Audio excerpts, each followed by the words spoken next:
Hi there, I'm Josh, and today we're going to be talking about computers. Specifically, what kind of home computer can run editing software like HitFilm Pro or Express really well. Let's do this.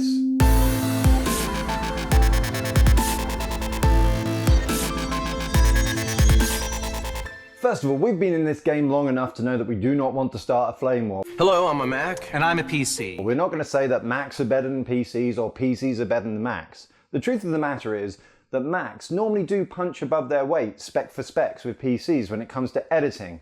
But for the same money, you can just get a monster of a PC that will be incredibly fast. We're going to be focusing on the specs of a home PC that would run HitFilm really well. But HitFilm is a lot like a lot of other video and graphics software. So a lot of what we're saying here will relate to whether you're running Final Cut, Premiere, After Effects, HitFilm, you name it. These are good system specs for a great editing machine. Because we're going to be looking at the components inside the machine, this information relates to both PCs and Macs. When most people are buying a new computer or upgrading an old one, they look at the CPU or the GPU, whereas actually we're going to start with the storage, namely the hard drive.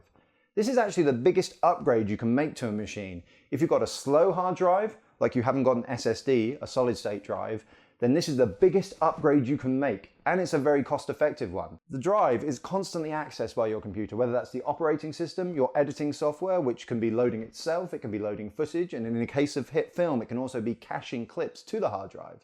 So you really want that to be extra fast. So we definitely recommend a very large SSD, something like 1 terabyte, to store your operating system, to store your software, and to store the projects you're currently working on. This will give you a huge boost in performance. In short, if you haven't got an SSD, get one, and get a big one. And if you're getting a new computer, make sure it has an SSD, preferably a PCIe SSD, because these are the fastest out there. The other storage inside your computer is the RAM, the memory where programs are actually running. You'll be surprised how many machines we still hear only have 4 gigabytes of RAM, when 8 gigabytes is really the bare minimum these days. In fact, we recommend 16 gigabytes or more.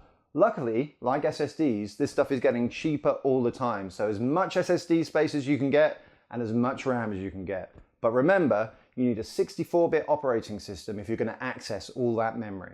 So let's talk about the CPU and the GPU. Now, while I'm sure all of you guys know the difference, I'm just going to discuss it here very quickly.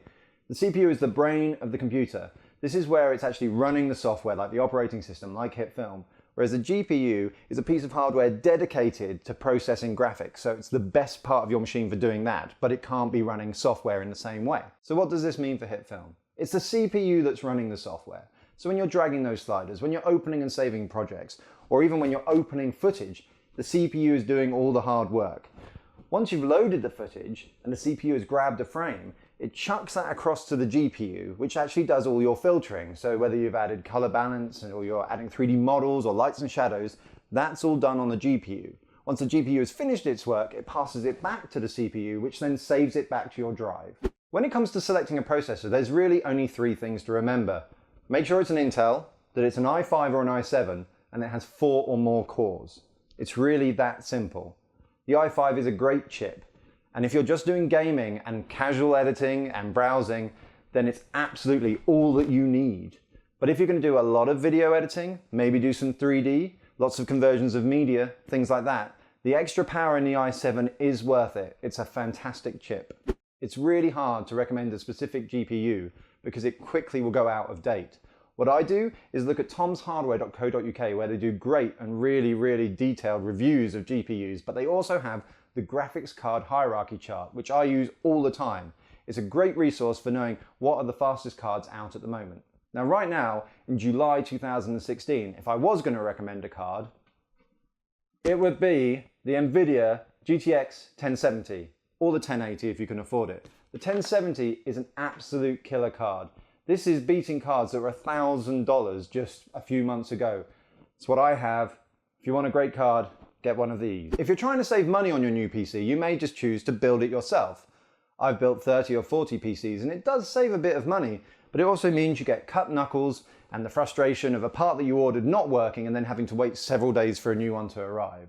So nowadays, I tend to actually get mine built by a website. The website I use is PC Specialist, which in the UK are fantastic. They build it to my specification, they deliver it tested, and it has a warranty. That's all I want, and it saves any frustration. And I'm sure our US viewers will have some great recommendations down in the comments about where you can buy your new PC. Now, this video hasn't touched upon all sorts of other areas. It hasn't touched on laptops, it hasn't touched on really expensive systems with RAIDs attached to them for professional applications, but what it has given you is a grounding in the key components of your computer that are really going to help HitFilm fly and probably other editing software too. If you have any comments, please do post them down below. And if you do like our videos, please subscribe. We're releasing them every Thursday. So yeah, we'll see you in a week.